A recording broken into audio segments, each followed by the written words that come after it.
Na minha explicação aqui, o que eu quis chamar a atenção, né? Quando a gente vai escolher o comprimento de onda e a gente pensa assim, vou escolher o máximo. Se a gente tiver um espectro desse jeito, que nem esse aqui, às vezes o máximo de comprimento de onda, ele é uma região muito estreita, assim, tem um pico, né? Então não é interessante escolher esse comprimento de onda aqui, por quê? Porque uma pequena variação no espectro vai mudar muito a absorbância, né? Então quando a gente vai escolher o comprimento de onda máximo, a gente sempre escolhe uma parte mais alta que tem uma espécie de um platôzinho, assim, ou pelo menos não é. Se tiver um mini erro de medida para a direita em comprimento de onda, ou um erro pequeno para a esquerda em comprimento de onda, né? A variação em absorbância é muito baixa, entenderam? Aqui não, um pequeno erro para mais em comprimento de onda ou um pequeno erro para menos muda muito o valor de absorbância. Então não é nem um pouco interessante escolher esse tipo de comprimento de onda aqui. Essas coisas que eu estou dizendo aqui, né, nesse caso aqui, né, vai se refletir diretamente na tua curva analítica. Então, por exemplo, assim, quem escolher esse comprimento de onda aqui vai ter muita dificuldade na curva analítica. Uma hora funciona, uma hora tá boa, uma hora tá horrível. E se eu escolher esse comprimento de onda que tu vai perder um pouco em sensibilidade, né, porque tu escolheu um comprimento de onda que não absorve tanto em relação àquele, mas tu vai ganhar bastante em estabilidade. Tu pode construir 500 mil vezes a tua curva analítica e sempre tá boa a curva analítica. Tu não tem muito erro experimental aqui. Aqui vai aumentar muito o teu erro experimental, certo? Só um detalhe aí, né? Aqui uma outra coisa que é bem importante na espectroscopia de absorção molecular, na espectroscopia de modo geral até, não é só aqui, para todas as espectroscopias. Quando a gente trabalha com absorbância, sempre as pessoas dizem que a gente tem que trabalhar em valores limitados de absorbância, né? Não pode trabalhar com absorbância mais do que tanto, sabe? Tem essas expressões aí. O que eu quero mostrar para vocês aqui nesse desenho? O gráfico que relaciona concentração de analito com transmitância, eu deixei em porcentagem, mas podia ser só transmitância. A relação da transmitância com a concentração, ela é uma relação logarítmica. Ela tem esse formato aqui, ó, certo? Ou seja, quando a quantidade de moléculas que é baixa, pouca concentração, está mais para a esquerda, a transmitância de luz é maior, uma coisa bem óbvia, né? A molécula absorve luz, mas se tem bem pouca quantidade de molécula lá no caminho óptico, a maior parte da luz vai passar pelo caminho óptico, então a transmitância é alta. À medida que vai aumentando a concentração de analito, o valor da transmitância vai diminuindo. E depois, em um determinado momento, por exemplo, pode aumentar bastante a concentração de analito que a gente não percebe mais uma redução tão grande de transmitância. Essa redução ela é muito brusca quando a gente tem bem pouco analito e à medida que vai aumentando a quantidade de analito, a redução é bem brusca. Isso numa função logarítmica, certo? Então, só engolindo goela abaixo aí, que é uma função logarítmica, já dá para perceber que quando tivermos em concentrações muito diluídas demais, né? Uma pequena variação na concentração, é isso que eu quis mostrar com esse pontilhado verdinho aqui. Imagina que eu estivesse na situação desse pontilhado verdinho aqui, o da direita. O ponto é esse aqui. Mas se eu vier para uma situação muito próxima, uma concentração um pouco menor, ó, só no pontilhadinho verde da esquerda aqui, ó, mudou muito pouco a concentração, entenderam? Olhem o quanto mudou de transmitância. Ó. Se a concentração fosse essa, a transmitância era essa. Só um pouquinho menos a concentração, a transmitância já foi lá em cima. Vejam que mudando muito pouco a concentração do analito, muda demais a transmitância. E aí não adianta, se tu fizer menos logo da transmitância para ter absorbância, tu vai ver que vai mudar demais a absorbância também, entenderam? Então, isso aqui é considerado que existe um determinado ponto em que mais diluído que aquilo não dá para a gente medir. É muito grande o nosso erro. Então, eu botei aqui um erro maior. Né? Mal a gente mexe na concentração do analito, e muda muito o valor da transmitância. E depois vai existir a situação oposta. Depois de uma determinada concentração de analito, essa linha está fora do lugar aqui. Depois de uma determinada concentração de analito, né? Se a gente aumenta um monte a concentração do analito, ó, eu aumentei bastante a concentração, olhem quanto que muda a transmitância. Quando a concentração era essa, a linha verde era essa daqui. Dava esse valor de transmitância. Agora eu aumentei um monte a concentração do analito e olha quanto mudou a transmitância. Não mudou praticamente nada. Então aqui também tem um erro muito grande, certo? Então por isso que a gente diz que, de modo geral, assim, isso aqui não existe lei, assim, né? Mas de modo geral, existe uma área de trabalho na espectroscopia, que é, na real, a área de trabalho é a seguinte: não pode ser soluções extremamente diluídas e não pode ser soluções muito concentradas. A real que eu vou dar para vocês é essa, certo? Bem, eu gosto de explicar assim, acho que é bem tranquilo essa explicação. Também eu gosto de dizer que isso aqui a gente não pode ficar com neuro em cima disso, porque se a gente está fazendo as coisas certinho e a gente está dentro da área de trabalho, a gente sempre vai ter linearidade lá no final. A gente vai fazer a curva de calibração e a curva vai ficar boa, vai ter um comportamento de reta lá com 2,9 depois da vírgula, assim, né? Perfeito. Se tu chegou naquele ponto, está funcionando, tá bom. Agora, se tu começa a ter problemas, tu não consegue fazer a curva de calibração, talvez tu esteja dentro desse mundo aqui. Ou tu tá pro lado de cá, ou pro lado de cá. Aí essa tua fonte de erro é essa. O insucesso na linearidade dos pontos é porque tu tá nisso. Tu tá usando soluções muito concentradas. Geralmente o erro das pessoas é trabalhar com solução muito concentrada. Tu tá nessa situação aqui, ó. Tu aumenta um monte a concentração e mal muda o sinal da transmitância. E, consequentemente, mal muda o sinal da absorbância, entenderam? Mas é que tem uma matemática maior por trás disso aqui, até uma explicação mais legal. O que que eu resolvi fazer? Eu resolvi dar uma melhorada nessa minha explicação aqui.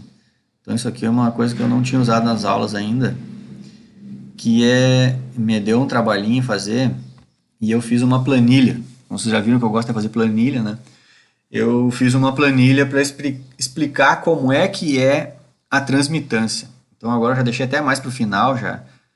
Bem dizer, a gente já viu quase tudo da espectrofotometria, vocês já estão até com a construção do aparelho na cabeça aí. Então eu peguei uma imagenzinha lá da internet, né, de uma mini explicação do que é um espectrofotômetro, né, uma fonte de luz, vem um monte de luz com comando de onda misturado, bate no monocromador, o monocromador deixa passar só uma luz, a luz monocromática. Por exemplo, aqui ele evidenciou que a luz na região do verde ali, né. Aí aqui, isso aqui já eu que escrevi. Essa luz que é o total, né, é a potência total de luz, e depois que passa pela cubeta é a potência menor, né, que é depois que as moléculas já absorveram parte dessa luz aqui, por isso que o tracinho é menor. Então, esse desenho aqui eu copiei da internet, não foi eu que fiz. E aqui tem o anteparozinho que é o detector, certo? Beleza. O que a gente já aprendeu? Que o detector, ele na verdade ele mede o P dividido pelo P0. Então o detector ele mede a transmitância, P dividido por P0. Aí o que o aparelho faz também? Lá dentro do aparelho ele já faz menos log do T, e essa é a informação da absorbância, certo? Beleza? Tá. Então agora eu botei um quadrado branco aqui porque eu vou explicando por partes. O que eu fiz aqui? Eu quero mostrar como é que funciona a transmitância, ou seja, como é que as moléculas absorvem luz. A parte teórica eu já expliquei, é para promover elétron, né, movimento de translação, lembram? Translação, vibração e rotação. A real é aquela explicação lá. Mas o que eu quero mostrar para vocês? Eu inventei um desenho aqui, essa parte aqui já é invenção minha. Eu inventei um desenho em que eu peguei a cubeta e dei um zoom nela. Por hora aqui, ó, eu inventei a cubeta e eu dei um zoom na cubeta, como se eu pegasse essa face aqui, que é o caminho óptico, né, a distância, o caminho que a luz atravessa a cubeta, eu dei um zoom gigantão aqui e dividi em 10 pedaços. Para mim já é o suficiente, né? 10 pedaços aqui. Então a gente tem 10 frações. 1, 2, 3, 4, 5, 6, 7, 8, 9, 10. Fiz 10 frações da cubeta e deixei gigantão, assim, bem grandão. Tá? O que eu quero explicar para vocês? Quando uma molécula, vamos pensar num comprimento de onda aqui, nesse da região aqui, que foi, vamos citar que esse aqui era o 500 nanômetros lá, por aí que dá pelo verde, eu acho. Não dá verde, 500 é dá lá no amarelo, né?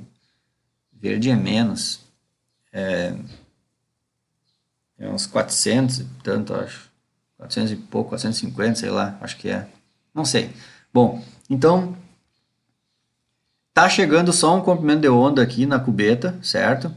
E aí a gente tem esse monte de moléculas que estão na cubeta. Só que pensem olhando a cubeta dando um zoom. Vai ter um monte de moléculas que estão bem nessa ponta aqui, as primeiras a receber a luz, e vai ter as moléculas que estão no extremo oposto. É as últimas a receberem luz.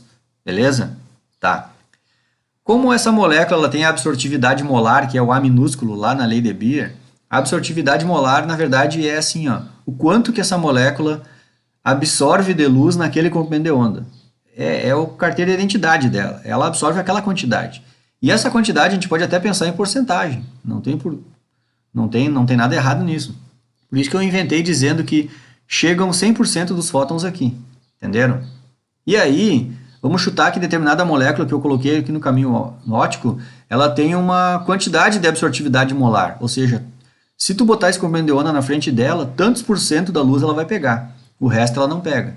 Mas uma quantidade de luz ela vai pegar. Essa é a característica dela. E aí, então, eu vou pegar esse meu quadro aqui de baixo e vou arrastar mais um pouco. Ó. Então, o que eu fiz aqui? Ó? Eu fiz o seguinte. Eu inventei um exemplo, que é esse aqui. Ó.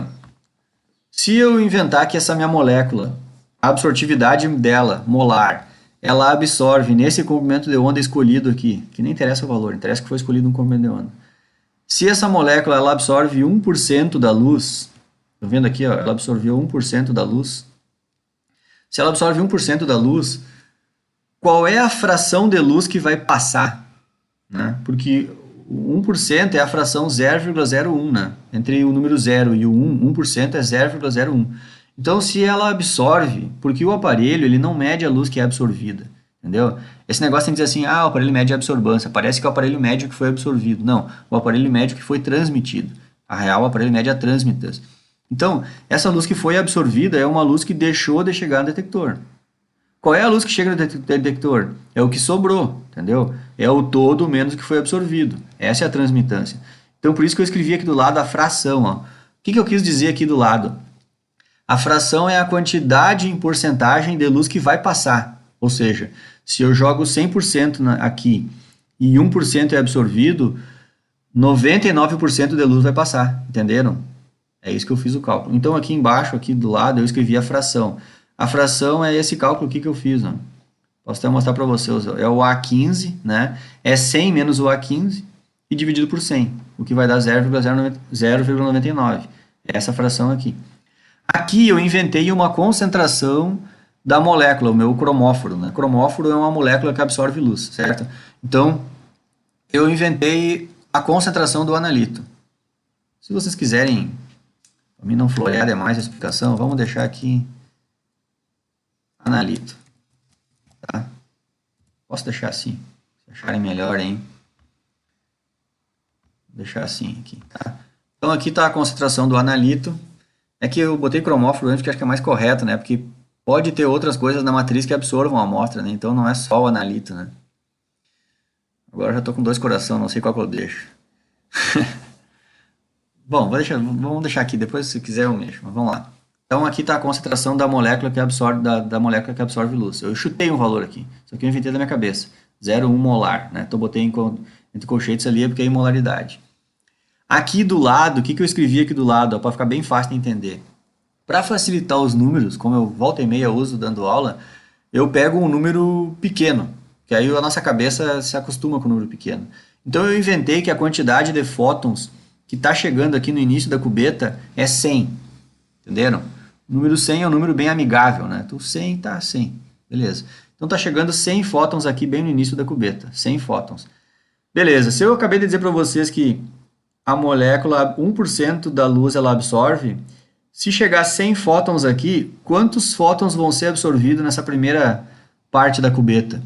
Vai ser absorvido 1 fóton. Então, se chegar 100 fótons aqui à direita eu já mandei o Excel fazer esse cálculo aqui que eu vou mostrar para vocês. Ó.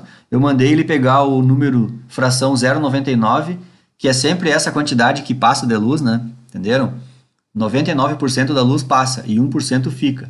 Então eu mandei pegar essa fração aí, que é o 99%, e multiplicar pela quantidade de luz que chegou ali. Entenderam?